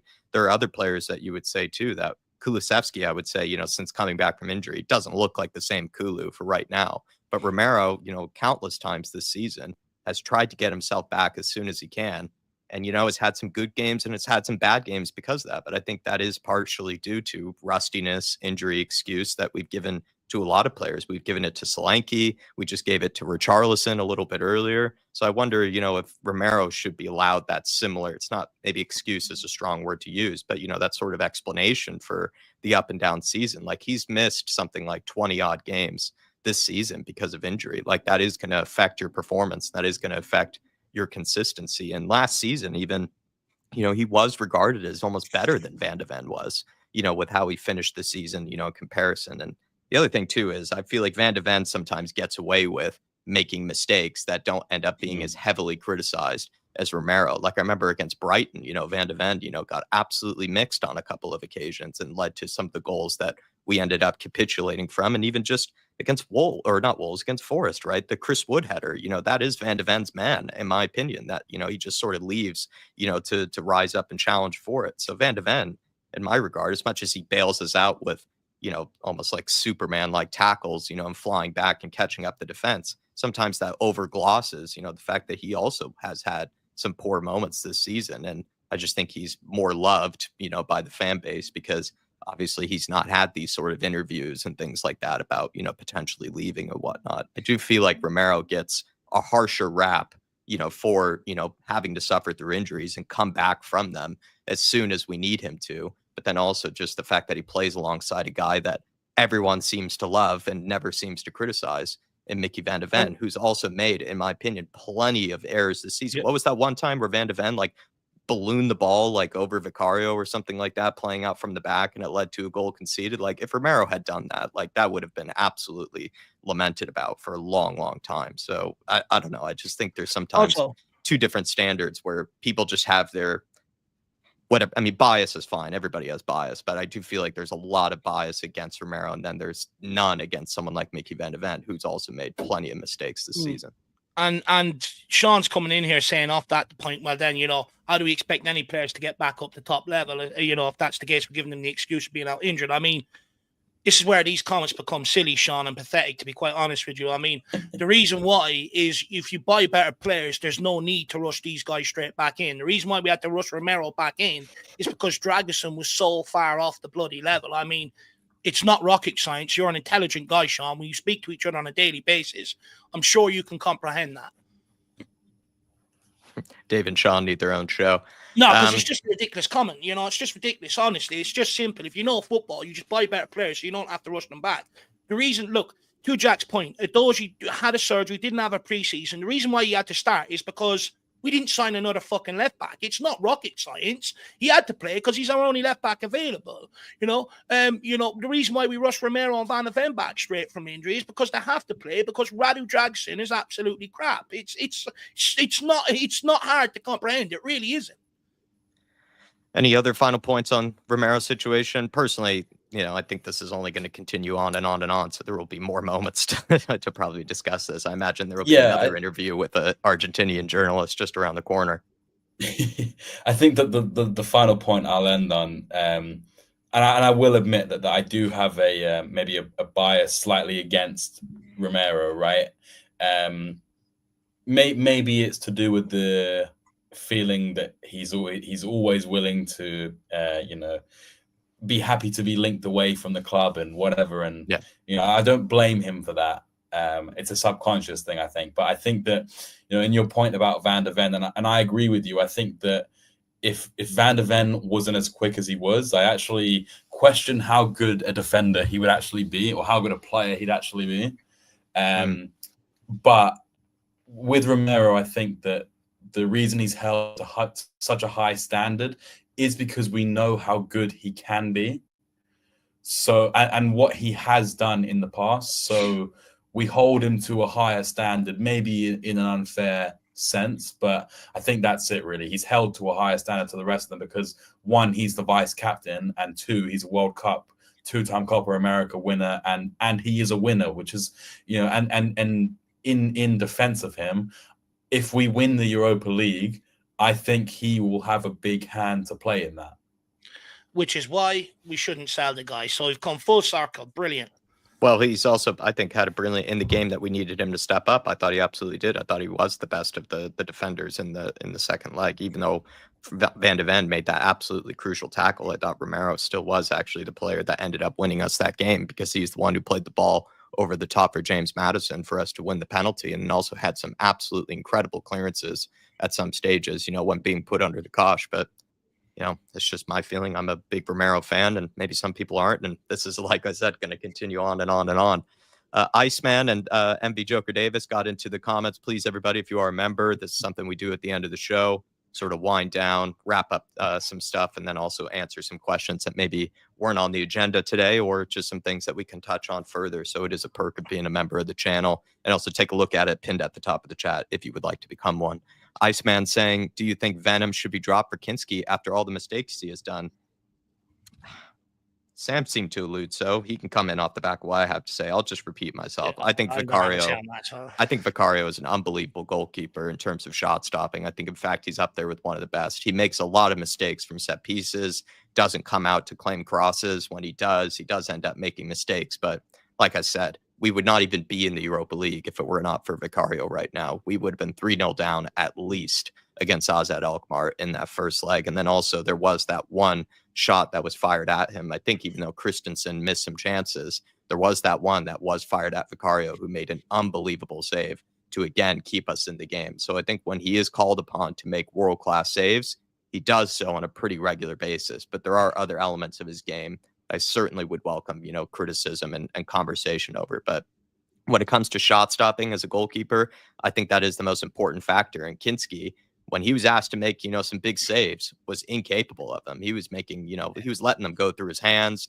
wasn't diving the right way, reacting way too late. I start to question whether that guy even is a good shot stopper, Kinski. Of course, goalkeepers need plenty of time, but I think Vicario is well clear of that dude when it comes to, you know, keeping us in games, and when it comes to pulling out world-class saves, which in my opinion is always going to be the most important factor. You know, playing out from the back is important, all that stuff is, but at the end of the day, it is about making saves. And I think Vicario does so much better than the other options that we have. The thing is with Kinski, he cracked under the pressure. We were under severe pressure when he came in, and he cracked underneath it. We're under even more pressure now. And, you know, he's not the answer. At the end of the day, we had an opportunity to bring in an experienced goalkeeper, someone that could help keep us in the Carabao Cup, FA Cup, help get us up the league. We chose not to do that. At the end of the day, I think Kinski has a bright future, but for the here and now, he's not ready. Again, club fucked up. Then as well, we have one from Eddie saying, if Ange wins the Europa League, you will hear me call him a world-class manager. Will you, David Jack? I wouldn't know if I'd go that far, Eddie. Dave, I think for about a week. I think for about a week, because I'm feeling good and we won, you know, I think I'll go above and beyond and call everybody world class. But I think once the dust settles, I still have. Look, put it this way, Eddie. If he wins the Europa League, absolutely brilliant. Still have my doubts heading into next season in the Premier League underneath him. And you know what? Before I might have been of the opinion, oh, fuck the Premier League. You know, let's just win a cup and then get back. But at the end of the day, the reality of the situation is a lot harder to take. So I'll be honest. Look, I think when you look at the Premier League, you know, you are seeing some of the best managers come to manage in the league now. And when you stack them up against it on evidence, I think it's hard to call them world class. Yeah. I mean, you can't lose to Ipswich and Leicester at home and then be, in my opinion, a world-class manager. But he is waiting for those apology letters, Sam, you know, if it does happen. So get ready, as well as Sean. Well, he is looking for those apology letters. Just say, and you know, he tried to put me off at the beginning of the stream before everyone was in. He was Ange out. he basically all but said, "I'm Ange out." He's holding on to a technicality where he didn't quite say the words of like strictly "I'm Ange out," but he basically said to us he was Ange out and that it wasn't going well enough. So even the staunchest of Ange believers are wobbling. Eddie the wobbler. Yeah. Sorry, Dave. Yeah. No. Go on, move on. Okay. Artist T here for the entire panel. What would you have done if you caught Tweedledum and Tweedledee laughing after watching us concede 3 goals, one being ruled out in 15 minutes? Because if this were your under 15s or even under 10s, they would have gotten ripped a new one, sent back to the bench, and not play that day. I think that's a fair point. Like when you play, even at amateur level, like, and you see people doing that, like people do end up giving you a bollocking, or people do kind of say, come on, man, like at least, show some type of care, show some type of seriousness in this. And I think it's fair, because if you're asking, kids in under 10s or under 15s to sort of not be joking around, before a game, sometimes they'll say that before a game, not even, when you're 2-0 down or 3-0 down. I think it's a fair point by Artist D. I mean, Dave or Sam, do you want to come in on that? I think that's absolutely fair, because I've had that say to me, about plenty of sports, where I'll be joking around with a friend or something like that before the game is started, or even, if you are losing in a game. And I've had that lesson taught to me before. Initially, the first thing that springs to mind is that video of the manager walking around slapping the dressing room. That's the initial one that sort of springs to mind. But honestly, what I would do, again, if I knew I was going to be here next season, I'll tell the two of them, don't bother coming to training tomorrow. Don't bother rocking up for the rest of the season. Go and find yourself a new club. And I come out in the media. I'll tell everybody what, but like, that attitude isn't acceptable when we're having this fight, etc., etc. And I'd set the tone very clear that if you're coming to Tottenham, you're coming here to win games and not have an attitude like that, and it will not be tolerated. And we will embarrass you if you think you can come here, sign on the dotted line, and start behaving like that. Because at the end of the day, you tarnish players like that. Clubs are very reluctant, to give them an opportunity, or clubs that have ambition anyway, which will tarnish their careers in the long run. All of a sudden, you stamp that out. So for me, it's exactly the way I'd be handling it. I'm not being funny. And I'd also reference the darts earlier on in the season. I'd say, yeah, look, we could say they're humans, but Romero, Van de Ven, Vicario, none of them took the option to go. Just them two, Tweedledum and Tweedledee. And is it any wonder that they're sitting there laughing? And also, by the way, when Robbie Keane criticised Maddison for not being a consistent player, he scores 1 goal, shuts him up. What's he done since? Brendan Johnson gets criticised by the fans, scores a goal, does that.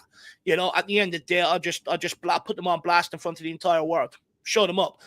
That's what I do. Can be a motivator for some. I mean, also it comes back though to what I've made this point to Dave before. Like, I do sometimes question, Ange's ability to show authority over his players, or show that sort of fear factor to his players. Because if they are sort of joking around, laughing around on the touchline, when warming up, it feels like, there is a bit of a lackadaisical kind of, happy-go-lucky sort of attitude, around the squad when they are sitting 17th in the Premier League. Like, it seems like as a manager, you would want to try to step in on occasions like that. But Ange, from what I can tell, doesn't seem to. Dropkicker Teacher also saying, what are your thoughts on the reports of Ange leaving regardless of Europa League? I saw some conversations about this on Talk Sport yesterday, Sam, that he is going to leave even if he does win it. Yeah, I mean, I've actually been saying this would be my dream for a few months now, where he wins the coveted trophy that he says he wins in the second season. And I don't say that to mock him, because I don't like how people are using that as a stick to beat him, because he was just answering a factual question. Yeah. But I think the ideal is basically, he wins his trophy, all the Spurs fans, he goes down in Tottenham folklore as the first manager to win a trophy in 17 years and the first manager to win a European trophy since 1984. And he basically says, thank you, fuck you, and rides off into the sunset on his kangaroo, ends up in Turkey to replace Mourinho at Fenerbahce. And, he starts the whole Ange train again there, and everyone says, he wins he wins the Turkish league and he wins a few cups there, and everyone says, look, he's an amazing manager. It's Spurs that were the issue, which is probably true. And yeah, I just think that the relationship is too far gone now with the club. unfortunately. Whether or not the players are behind him, I just think that we run the risk of a Erik ten Hag situation where, we give him another window in a preseason for him to bring players in, whether or not they're his players. I know, Dave, that you don't necessarily agree with Johnny's points about that. Maybe, yeah, I don't. I'd also argue I get very good points for it as well. It's not like you do. I kind of fall in the middle of both of you. I kind of think that both of you are right, but I think that the problem is that, as I was saying about the Ten Hag, he brings these players in. He has a whole preseason, and then 2-3 months into the season, he's gone, and all of a sudden the season's over again because we're having to basically start from scratch. So I think that the ideal is that he walks away on his own terms. But the problem with that, in my opinion, is that basically, one, he'll want Levy to have to sack him so that it looks bad for Levy to sack the first manager to win a trophy in as I've said before, but also because the compensation, I just think you would be foolish to walk away from the compensation. As sad as that is, that's the reality, that the money is everything. Do you know what? I'm torn on the situation because, look, I do agree with you that maybe it is getting, it has reached a point where, regardless, I think there's so much from the media's perspective to fans, everyone's entrenched in their camps. I think it's gone too far, for anyone to ever really sort of come back together on it or find any nuance behind it. And I think, I just think if we were to say win Forest, and win a couple of these, win a lot of the more often these league games coming out between now and the end of the season, and that started a couple of games ago, I think along with this Europa League run, I think maybe it would have changed people's perceptions a little bit.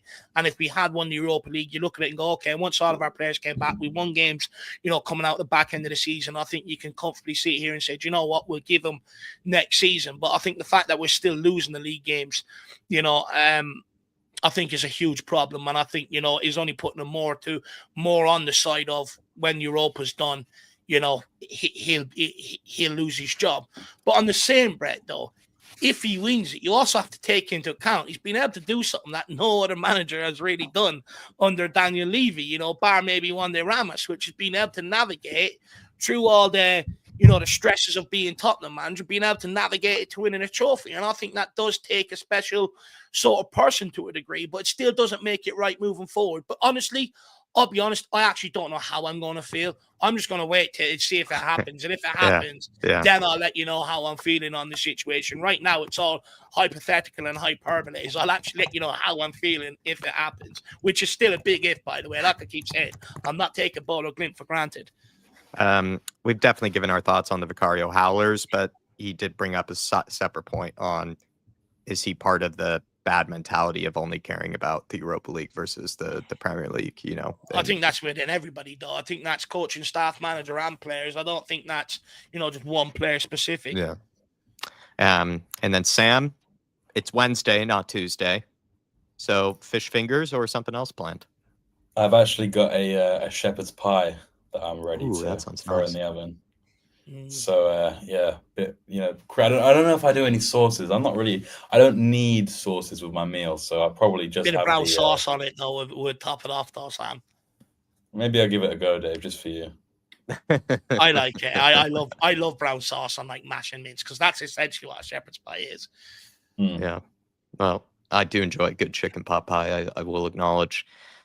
Everybody, thank you so much for a good show. I thought great discussions on plenty of topics. We covered a lot tonight. Yeah, so thank you guys for listening along with us. Thank you to Johnny for being with us. Thank you to Sam for being with us all the way through as well. He's put in a massive shift. Dave, class as always. Thank you to all the members for sending in these comments. I apologize that I sent them in a little late, but thank you guys for still doing so. Thank you as well to Eddie, to Ryan Trestane, to A User for all the support as well. It does help us out a ton. And thanks to everybody that was just here with us throughout the show, during a quieter week, maybe news-wise, actually, we have a bit to talk about. But, of course, there's no midweek games to worry about for right now until next week, of course, the big one against Bodo Glimt. But one thing I will say is, look, there's a lot of people that disagree with me or may have disagreed with what being said today. Well, we do have an open fan show tomorrow. We're going to sit here for 2 hours. Whoever comes in, we're all going to bring you on at once. Feel free to come on and share your opinion or tell me why you think I'm wrong, guys. So that'll be tomorrow for 2 hours. So just keep an eye out for that and then get on and have your say. Yeah, everybody join us tomorrow for the fan show. If you want to become a fan show member, it's pinned at the top of the chat there. And also as well, follow us over on the socials. You know, there was another good one that I released of Dave potentially becoming a vegetarian or happily becoming one after the win against Becoming an Eddie. against Eintracht Frankfurt. So please follow us over there. X, the likes of TikTok, Instagram, all that good stuff. Please do follow us over there if you want to watch any clips. And also sometimes you get a good clip in case you missed, you know, decent portions of the show as well. But we'll see you all tomorrow, everybody. Take care. Have a good one. Come on, you Spurs. Come on, you Spurs.